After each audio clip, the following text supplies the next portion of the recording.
अस्सलाम वालेकुम, आप देख रहे हैं प्राइम AI पॉडकास्ट और मैं हूं रैजा। आज हम एक ऐसे मौजू पर बात करने जा रहे हैं जो हर इंसान की आखिरी मंजिल से जुड़ा है, लेकिन हम में से अक्सर लोग उसे नजरअंदाज करते हैं।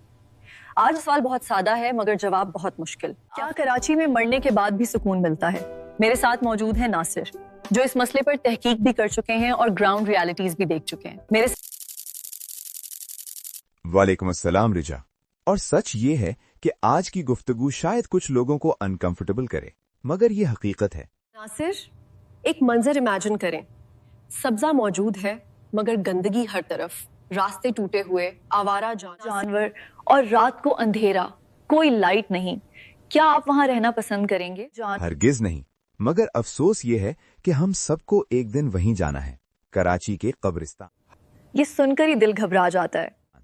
और यही हकीकत है, कब्रिस्तान जो सुकून की जगह होना चाहिए वो बदहाली की मिसाल बन चुके हैं।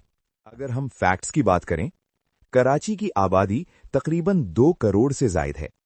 हर साल तकरीबन 5,000 से 6,000 अमवात होती हैं। पुराने कब्रिस्तानों की कैपेसिटी तकरीबन खत्म हो चुकी है। ये आदाद-ओ-शुमार मुख्तलिफ रिपोर्ट्स जैसे कराची मेट्रोपॉलिटन कॉरपोरेशन और एक्सप्रेस ट्रिब्यून की रिपोर्ट्स में सामने आए हैं। यानी मसला सिर्फ सफाई का नहीं बल्कि जगह का भी है। बिल्कुल, और ये मसला आने वाले वक्त में और भी संगीन होगा।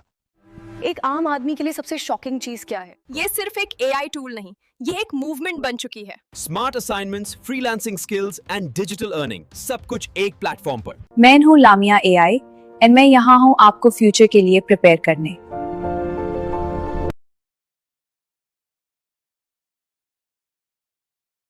खबरों की कीमत कहीं 25,000, कहीं 50,000 और कुछ इलाकों में 2 लाख तक। ये कीमतें मुख्तलिफ मीडिया रिपोर्ट्स जैसे डॉन न्यूज और जियो न्यूज में रिपोर्ट हो चुकी हैं। यानी मरने के बाद भी एक फाइनेंशियल बर्डन। जी, और यही वजह है कि लोग कहते हैं जिंदगी में भी सुकून नहीं और मरने के बाद भी नहीं। ये माफिया वाली बात कितनी सच है? बहुत हद तक सच।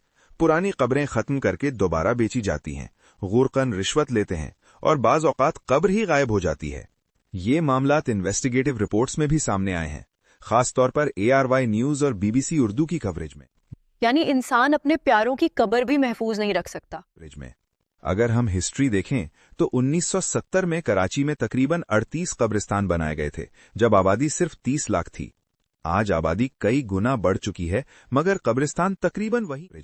तो प्लानिंग कहाँ फेल हुई है? अर्बन प्लानिंग में और इल्लीगल लैंड ग्रैबिंग ने भी बहुत नुकसान किया। दुनिया इस मसले को कैसे हल कर रही है? मिसाल के तौर पर लंदन में ग्रेव्स रीयूज करने की पॉलिसी ज़ेरे गौर है। साओ पाउलो में वर्टिकल कब्रिस्तान बनाए गए हैं। जापान में डिजिटल कब्रिस्तान का कॉन्सेप्ट आ रहा है। इनोवेशन हो रही है, मगर हम बेसिक मसाइल में फंसे हुए हैं। इस्लाम में कब्र का एहतराम बहुत अहम है।